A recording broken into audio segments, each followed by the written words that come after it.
નમસ્કાર દર્શક મિત્રો, @ગુજરાતમાં આપનું સ્વાગત છે।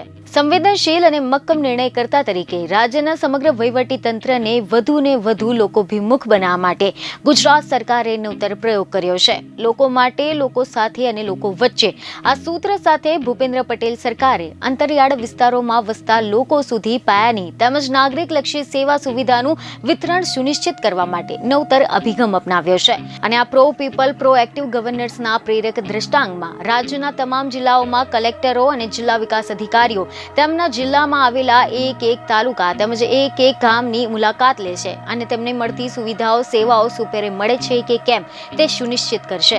તમે જણાવી દઈએ કે ખબરો એવી મળી રહી છે કે મુખ્યમંત્રીના દિશા નિર્દેશ અનુસાર દાહોદથી દ્વારકા અને અંબાજીથી આહવા એમ સમગ્ર રાજ્યના 33 જિલ્લાઓના એક ગામોની ઓચિંતી સ્થળ મુલાકાત માટે જિલ્લાના વહીવટી વડા કલેક્ટર અને ડીડીઓને સૂચના આપવામાં આવી હતી।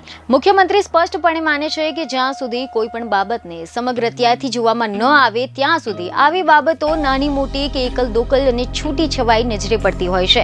આ હેતુસર નવતર પ્રશાસનિક અભિગમ અપનાવીને સરકારની વિવિધ યોજનાઓનું ફિલ્ડ અધિકારીઓ દ્વારા કરવામાં આવે અને લોકો સુધી જે અમલીકરણ કરવામાં આવે છે તેમની સમીક્ષા અને આકસ્મિક નિરીક્ષણનું પીપલ સેન્ટ્રિક વલણ દાખવ્યું છે।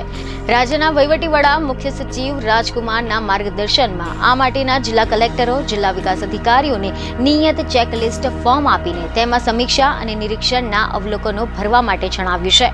મુખ્યમંત્રી ભૂપેન્દ્ર પટેલે ગાંધીનગરથી વિડીયો કોન્ફરન્સ દ્વારા વિવિધ જિલ્લાના ગામોમાં સેવા સુવિધાઓના સ્થળ પર નિરીક્ષણ માટે ગયેલા જિલ્લા અધિકારીઓ સાથે વાતચીત કરી હતી અને તેમનો અભિપ્રાય પણ લીધો હતો। એટલું જ નહીં, સ્થળ પરના ઉપસ્થિત ગ્રામજનો સાથે પણ સહજ સંવાદ કરીને સરકારની યોજનાઓ સુવિધાઓ તેમને સુપેરે પહોંચી રહી છે કે કેમ તેની પણ પૂછપરછ કરી હતી।